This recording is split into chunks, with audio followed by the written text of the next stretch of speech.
ओम नमः श्री यतिराजाय विवेकानंदसूरे सच्चित् सुख स्वरूपाय स्वामिने तापहारिणे। भगवान श्री रामकृष्ण देव, श्री माँ शारदा देवी और स्वामी विवेकानंद का मेरा श्रद्धापूर्ण भक्तिपूर्ण प्रणाम। मंच पे उपस्थित महानुभावों को मेरा प्रणाम और उपस्थित सभी को मेरा प्रणाम और नमस्कार। आज एक विशेष दिन है, 11 सितंबर। स्वामी विवेकानंद के महान जीवन में मानो 2 तारीख वो विशेष है। एक तो उनका जन्म दिवस 12 जनवरी और दूसरा है आज का दिन 11 सितंबर। 12 जनवरी को तो स्वामी विवेकानंद का जन्म हुआ, पर मानो ये जो तारीख है, आज का जो तारीख है 11 सितंबर, इसको अगर हम एक नाम देना चाहे तो इसको शायद हम जागरण दिवस कह सकते हैं। 11 सितंबर 1893 में अमेरिका में शिकागो में विश्व धर्म सभा के प्रथम अधिवेशन में जब स्वामी विवेकानंद नाम के एक सन्यासी ने एक प्रवचन दिया सिर्फ 5 मिनट के लिए, उसके बाद मानो समग्र विश्व ने स्वामी विवेकानंद को आविष्कार किया। पर स्वामी जी का ये विशेष जो प्रवचन था, जिसका आरंभ था sisters and brothers of America, ये सिर्फ विवेकानंद को आविष्कार करने का क्षण नहीं था। इसके साथ भारतवर्ष ने अपने आत्मा को आविष्कार किया और उसी के साथ समग्र विश्व ने आविष्कार किया कि जो देश को भारतवर्ष कहा जाता था, जो अंग्रेजों के अधीन थे, वो देश में एक खजाना छुपा हुआ है और वो खजाना है ये भारतवर्ष की आध्यात्मिकता। ये जो कहानी है, हम लोग ज़्यादातर अगर हम साधारण जो जनसाधारण है या विद्यार्थी है, अगर हम लोगों को पूछा जाएगा, मैं अभी पूछने वाला नहीं हूँ, पर अगर हम लोगों को पूछा जाएगा कि शिकागो के ये विशेष दिन के बारे में आप लोग क्या जानते हैं। स्वामी विवेकानंद अमेरिका में गए थे, अमेरिका में विश्व धर्म महासभा हो रही थी, स्वामी जी ने प्रवचन दिया, स्वामी जी ने आरंभ किया sisters and brothers of America और सब लोगों ने खूब ताली बजाई और फिर स्वामी जी विख्यात हो गए। शायद किसी किसी को उससे थोड़ा ज़्यादा थोड़ा कम मालूम होगा, पर ये जो तारीख है जिसका आज 130 साल हुआ है, इसके पश्चात में एक इतिहास है।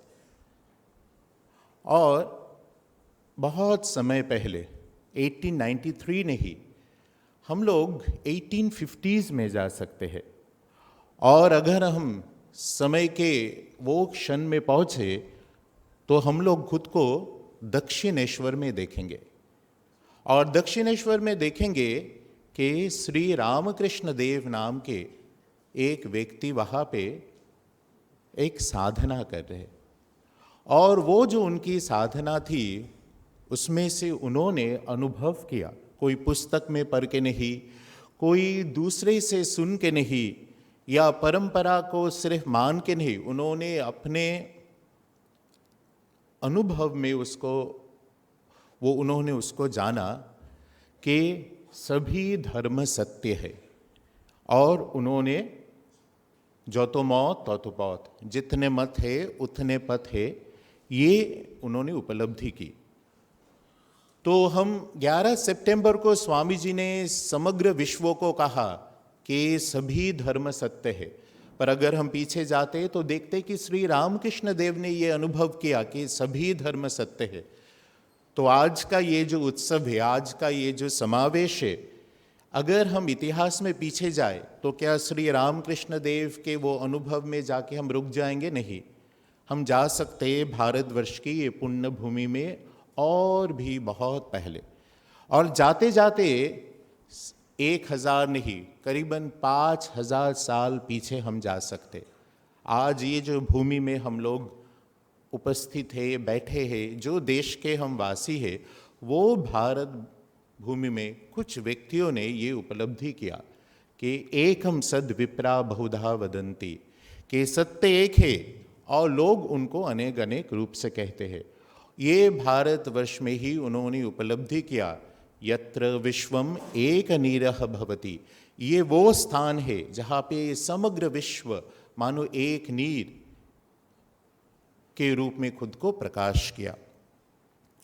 स्वामी विवेकानंद के ये जो शिकागो में भ्रमण है एक आश्चर्य गाथा है। अगर स्वामी जी की जीवनी में हम पढ़ेंगे तो लगता है, बहुत लोगों को ऐसा लगता है कि स्वामी जी तो प्रतिभावान थे, और स्वामी जी के पुस्तक जब हम पढ़ते हैं, स्वामी जी के भाषण जब हम पढ़ते हैं, तो उसमें जो ऊर्जा है, जो शक्ति है, कहीं पे भी अगर शिकागो में नहीं जाते, अगर कोई दूसरे स्थान पे जाते, अगर विश्व धर्म महासभा में नहीं जाते, कोई दूसरे समावेश में जाते, स्वामी विवेकानंद एक ज्वलंत अग्नि के जैसा है, विश्व तो उनको जान ही लेता।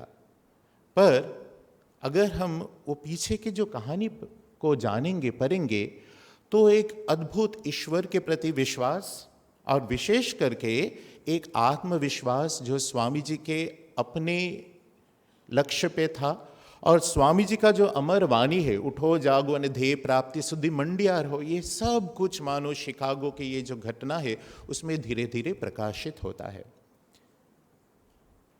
एक युवक था नरेंद्रनाथ दत्त, वो ईश्वर को ढूंढ रहा था। वो श्री रामकृष्ण देव के पास आया, श्री रामकृष्ण देव ने उनको ईश्वर का दर्शन करवाया, और आध्यात्मिक साधना में जो सर्वोच्च स्तर पे निर्विकल्प समाधि सिर्फ 24 साल में वो युवक ने उसको प्राप्त किया। फिर वो जाके मांगते हैं श्री रामकृष्ण देव को, मुझे ऐसा वरदान दीजिए कि मैं समाधि में तन्मय होकर रहूं।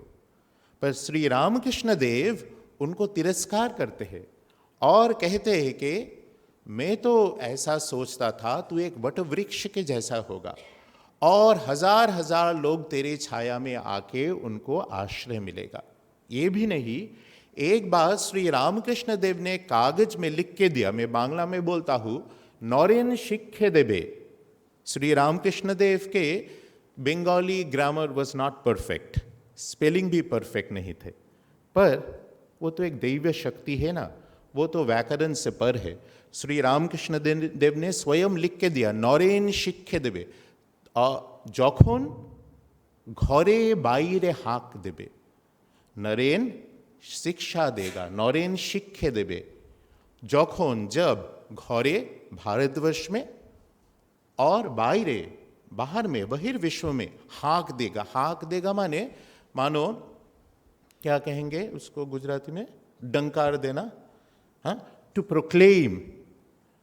और नरेंद्रनाथ ने क्या बोला? नरेंद्रनाथ ने जब वो कागज देखा, नरेंद्रनाथ कहते हैं ये सब मुझसे नहीं होगा, और श्री रामकृष्ण देव कहते तू नहीं करेगा, मानो मैं तेरे हड्डियों से करवाऊंगा। और उसके बाद श्री रामकृष्ण देव का महासमाधि हो गई। नरेंद्रनाथ ने मानो अपना ये जो लक्ष्य है, अपना जो ये मिशन है, फिर भी तभी तक उसको आविष्कार नहीं किया था, और वो चल पड़े भारतवर्ष के भ्रमण में। और भारतवर्ष के भ्रमण के बाद स्वामी जी महाराज जब गुजरात में आए, तब उनको ये खबर मिला फर्स्ट टाइम कि एक धर्म महासभा हो रही है अमेरिका में। स्वामी जी फिर उनके परिव्राजन जीवन में पोरबंदर में पहुंचे, और वहाँ पे पंडित शंकर पांडुरंग ने उनसे मिले।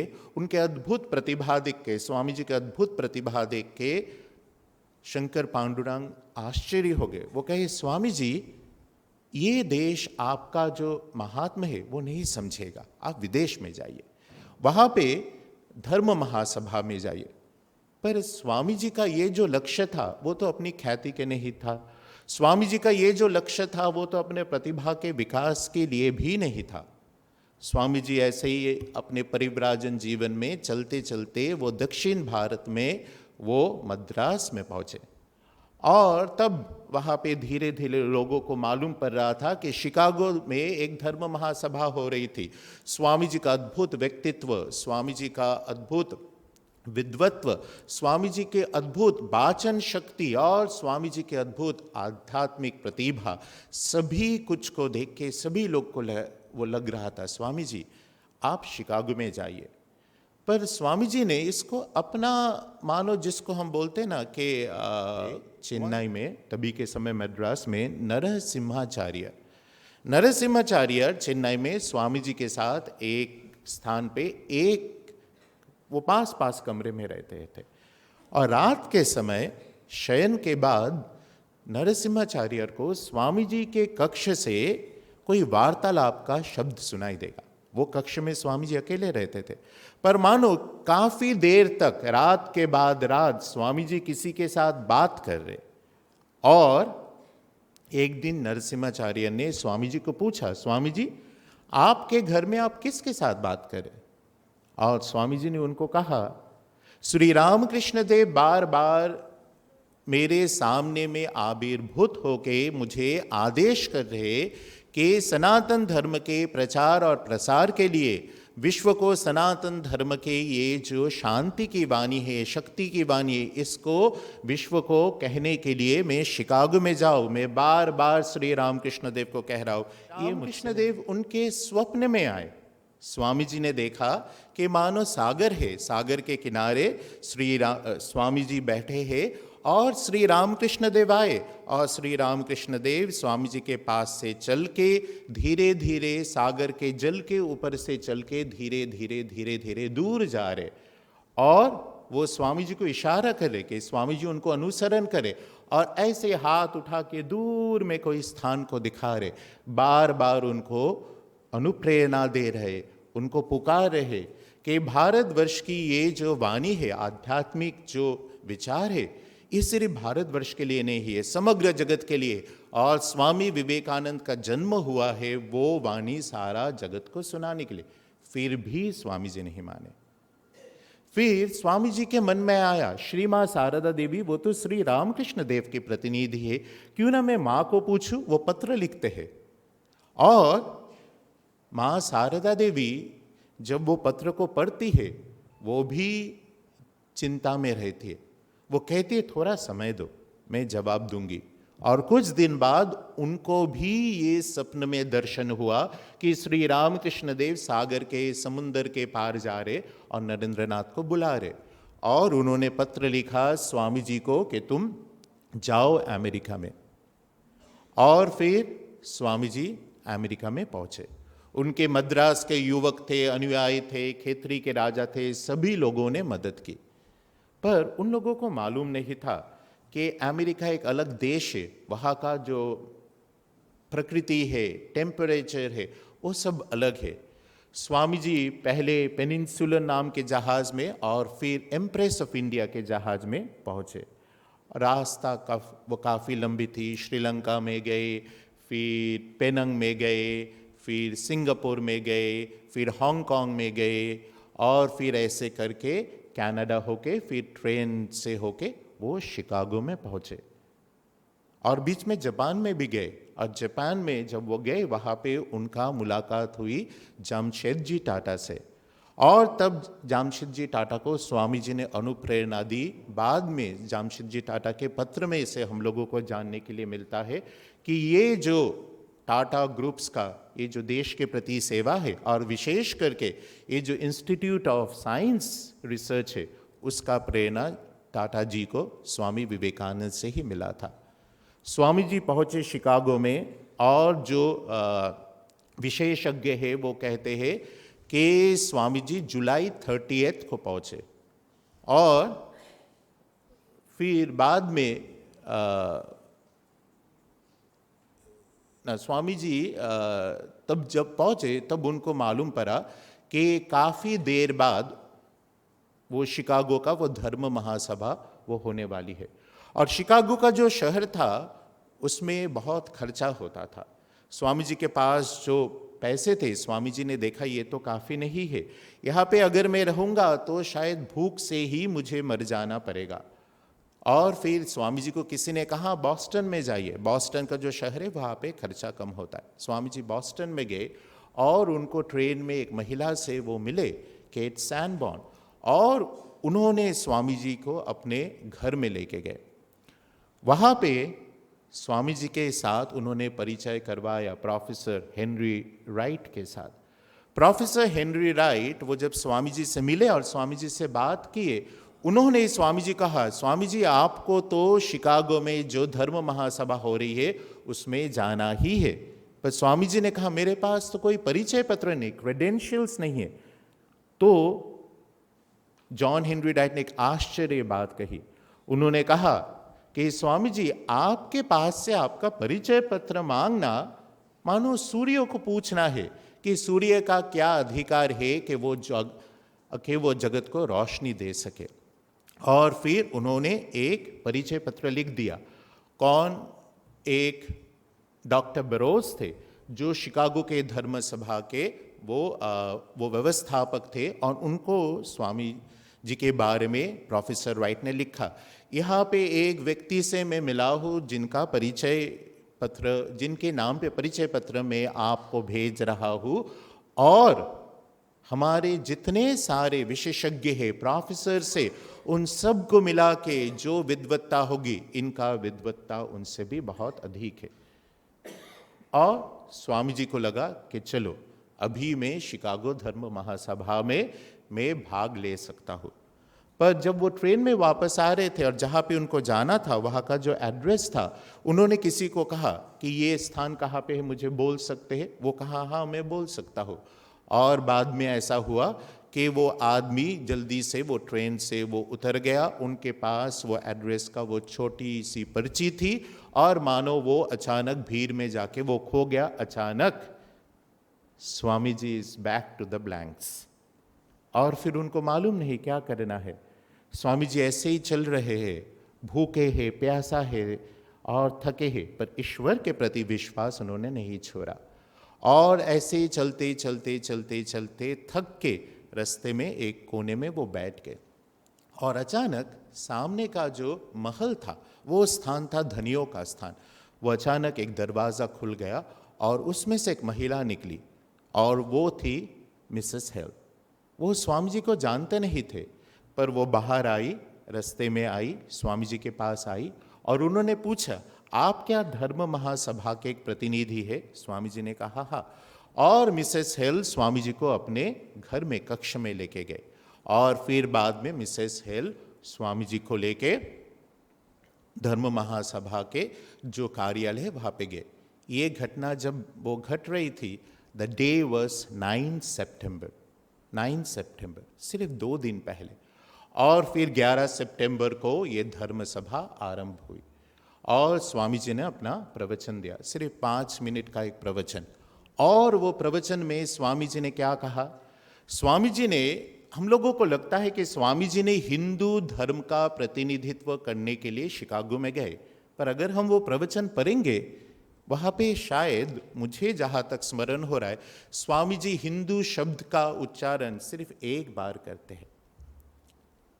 पर स्वामी जी ने कौन से धर्म, कौन सी शक्ति, कौन सी आध्यात्मिकता के बारे में स्वामी जी ने विश्व को कहा, जिसका धरोहर हम सब के पास आता है। स्वामी जी ने वो धर्म के बारे में कहा, वो धर्म एक सनातन धर्म है, एक सार्वभौम धर्म है।